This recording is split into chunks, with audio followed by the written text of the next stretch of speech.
कांग्रेस सांसद Rahul Gandhi Delhi pellet gun पीड़ितों एतला रुजु करा प्रतिवाद रे पार्लियामेंट स्ट्रीट पुलिस स्टेशन बाहर धारणा रे बसिछंती। कॉकरोच जनता पार्टी द्वारा जुलाई 20 तारिख रे जंतर मंतर ठारे संसद चलो आंदोलन बेले पेलेट गन गुड़ी रे साहिल रुचाब नामक छात्र आहत होते। राहुल गांधी शुक्रवार साहिल को सांगरे नहीं पार्लियामेंट स्ट्रीट पुलिस स्टेशन जाई एतला रुजु करने को दाबी करथिले, किंतु एतला पंजीकृत न हेबारु लोकसभार विरुद्ध नेता राहुल गांधी पुलिस स्टेशन बाहर धारणा रे बसिथिले। संसदर मौसुमी अधिवेशन में राहुल गांधी गृह में पेलेट गन व्यवहार प्रसंग उठाइथिले और गृहमंत्री अमित शाह उत्तर मागिथिले। तेबे केंद्र संसदीय व्यापार मंत्री किरेन रिजिजू कहिथिले जे पुलिस गुली चलाई नथिला। नीट प्रश्नपत्र लीक विरुद्ध में सीजेपी जंतर मंतर ठारे जून 20 तारिख आंदोलन आरंभ करिथिला। ए आंदोलन समय सोनम वांगचुक अनशन करथिले।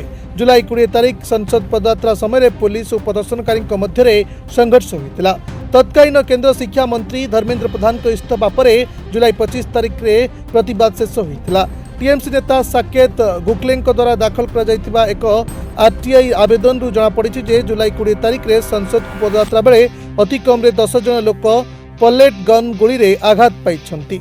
राहुल गांधी आज प्रथमे पीड़ितों सहित कनॉट प्लेस पुलिस स्टेशन रे पहुंचते पर सूचना दि जाइथिला जे Delhi DCP Sachin Sharma Parliament Street police station रे अछंती। तापरे राहुल गांधी सेठाकु जाई तदंत संपर्क में सूचना मागिथिले। The report Dinalipi live.